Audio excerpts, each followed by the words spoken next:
नमस्कार। मैं Narayan Vinod Kudwa, department of commerce, Sambhajirao केंद्रीय महाविद्यालय जळकोट, तालुका जळकोट, डिश लातूर, महाराष्ट्र। आज हम न्यू इंडस्ट्रियल पॉलिसी 1991 के बारे में चर्चा करेंगे। ये पॉलिसी भारत सरकार ने क्यों डिक्लेयर किया, इसके बारे में जानकारी लेंगे। इंडस्ट्रियल पॉलिसी डिक्लेयर करने के लिए जो रूल्स होते हैं, वो रूल्स के तहत ये पॉलिसी गवर्नमेंट ने हमारे देश में लॉन्च की। गवर्नमेंट ऑफ इंडिया ने ये पॉलिसी डेवलप की और जो औद्योगिक क्षेत्र है उसके विकास के लिए ये पॉलिसी रखी गई। इस पॉलिसी के पहले पीरियड से पहले भी दो चार पॉलिसी भारत में औद्योगिक विकास के लिए महत्वपूर्ण ये अपना योगदान देती है। इस पॉलिसी के वजह से भारत जैसे देश को जो औद्योगिक विकास है वो औद्योगिक विकास मिला। जो 80 का दशक था, 80 का शतक था, उस शतक में जो कुछ औद्योगिक बदलाव हुए, उस बदलाव के वजह ये गवर्नमेंट ने और बदलाव लाने के लिए इंडस्ट्रियल की न्यू फ्रेमवर्क तैयार करने के लिए ये पॉलिसी डिक्लेयर की। Why do we need industrial policy? Bharat जैसे विकसनशील देश को ये पॉलिसी की क्या ज़रूरत है?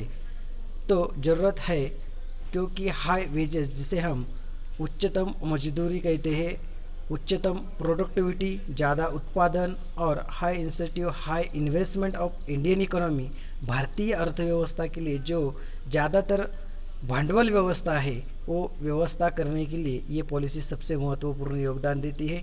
इस पॉलिसी के तहत भारत जैसे औद्योगिक क्षेत्र में जो विविध विभाग है, विविध सेक्टर है, उसके विकास के लिए ये पॉलिसी सबसे महत्वपूर्ण है। इस पॉलिसी से पहले जो भी पॉलिसी भारत ने डिक्लेयर की है वो पॉलिसी इस तरह की है।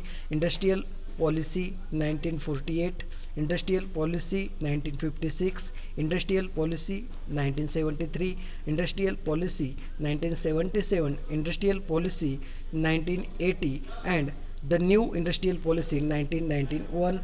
इस पॉलिसी को डिक्लेयर करने से पहले ये पॉलिसी भारत में डिक्लेयर हो गए 24 जुलाई 1991 को। लोकसभा में जो मिनिस्टर थे वो मिस्टर पीजे कुरेन, उन्होंने ये इंडस्ट्रियल पॉलिसी डिक्लेयर की और भारत को विकसनशील देश से विकसित देश में बदलाव लाने के लिए औद्योगिक क्षेत्र में क्या बदलाव करना चाहिए और औद्योगिक क्षेत्र को कैसे सुविधा देनी चाहिए, ये पॉलिसी में निर्धारित किया गया। इन पॉलिसी के जो उद्देश्य देखेंगे। पहला है कि जो भारतीय अर्थव्यवस्था है उसका विकास करने और भारत में जो रोज़गारी है उसे बढ़ावा देने के लिए ये पॉलिसी सबसे महत्वपूर्ण है। और इसका तीसरा उद्देश्य है कि जो फॉरेन एक्सचेंज है, जो फॉरेन कंपनी है, जो विदेशी कंपनी है, उनके साथ भागीदारी करके भारत में अपना व्यवसाय बड़ा करना, यही इसका महत्वपूर्ण उद्देश्य है। और पब्लिक सेक्टर को और कॉम्पिटिटिव, स्पर्धात्मक बनाना, ये भी इसका महत्वपूर्ण उद्देश्य है। और ज़्यादातर ज़्यादा उत्पादन क्षमता बढ़ाना और उसके वजह से जो देश में जो व्यापार चल रहा है वो व्यापार और विदेशी व्यापार, इसमें नए नए एग्रीमेंट करके व्यवसाय को बढ़ावा देना, यही सबसे महत्वपूर्ण इसका उद्देश्य है। भारतीय जो अर्थव्यवस्था है वो अर्थव्यवस्था में जो विविधीकरण है उसमें भी गवर्नमेंट का रोल बढ़ाना, ये भी इस पॉलिसी का महत्वपूर्ण उद्देश्य है। उसके तहत और भी जो वर्क इंडिपेंडेंटली है, जो अपना उत्पादन क्षमता है वो स्वयं निर्धारित करना, ये भी इन इंडस्ट्रियल पॉलिसी का सबसे महत्वपूर्ण उद्देश्य है। कॉम्पिटिटिव इकोनॉमी, भारतीय अर्थव्यवस्था में स्पर्धा बढ़ाना, भारतीय अर्थव्यवस्था को एक्सपैंड करना, बढ़ाना, भारतीय अर्थव्यवस्था को ज़्यादा से ज़्यादा उत्पादन बढ़ा के ज़्यादा बड़ा उत्पादित व्यवसाय बनाना और देश का विकास करना, ये सबसे महत्वपूर्ण इसके फीचर्स है। इस इंडस्ट्रियल पॉलिसी के कुछ रूल्स है, फीचर्स है, जिस वजह से इंडस्ट्रियल पॉलिसी को न्यू और ज़्यादा डेवलपमेंट इंडस्ट्रियल पॉलिसी कहते हैं।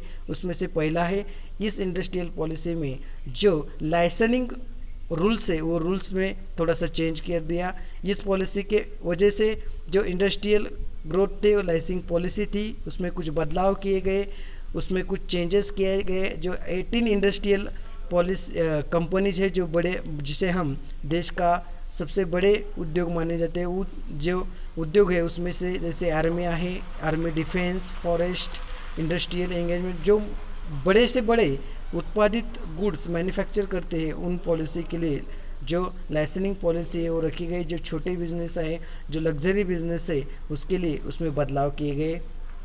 और फॉरेन इन्वेस्टमेंट, जो कि विदेशी लोग हैं जो भारत में इन्वेस्टमेंट करके भारतीय व्यवसाय को बढ़ावा देना चाहते हैं, उसे फॉरेन इन्वेस्टमेंट कहते हैं, उसमें भी बदलाव कर गया।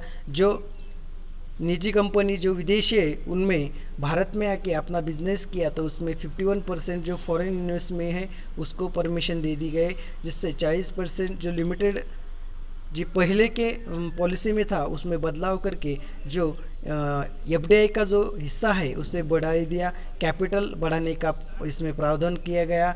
और जो पॉसिबल टेक्नोलॉजी है उसमें भी एक्सचेंज करने की दोनों विदेशी व्यापार हो अपना व्यापार हो उसमें एक्सचेंज करने की जो प्रवृत्ति है उसमें भी बढ़ाई दी। त्यानंतर लोकलाइजेशन पॉलिसी, जो कि व्यवसाय है, बिजनेस है जो खेती पर निर्भर थे या फिर जिसका कैपिटल 1 मिलियन से कम है, ऐसे जो इंडस्ट्रियल उद्योग है उनके लिए परमिशन गवर्नमेंट जल्द देगा।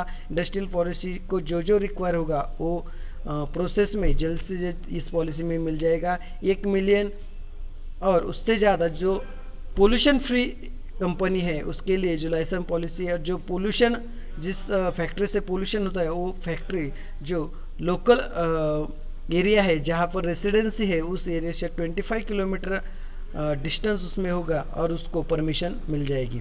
वर्कर पार्टिसिपेशन इन मैनेजमेंट, इस पॉलिसी के तहत जो मजदूरों का जिसे हम सहभाग कहते हैं वो प्रत्यक्ष मैनेजमेंट में या जो कंपनी का कार्य जो हम चलाते हैं उसमें उनका रोल हो 100% होने की इसमें प्रावधान है। और जो इंटरेस्ट है, जो कंपनी का बेनिफिट है वो मिलने का इनमें प्रावधान इस पॉलिसी में किया गया है। इस पॉलिसी में जो पब्लिक सेक्टर है वो पब्लिक सेक्टर का भी जो रूल्स है, जो पब्लिक सेक्टर की फाइनेंसिंग पोजीशन है उसमें भी चेंजेस किए गए। फाइनेंशियल रिस्ट्रिक्शन की रिकॉन्ट्रैक्शन किया गया। बोर्ड ऑफ इंडस्ट्रीज इसमें बनाई गई। इस तरह इंडस्ट्रियल पॉलिसी चलाने का इसमें प्रावधान किया गया। धन्यवाद। ऐसी है ये 1991 की इंडस्ट्रियल पॉलिसी जो भारत में आई और भारत देश का जो इंडस्ट्रियल एरिया है उसका इस वजह से बहुत बड़ा ग्रोथ हुआ। Thank you.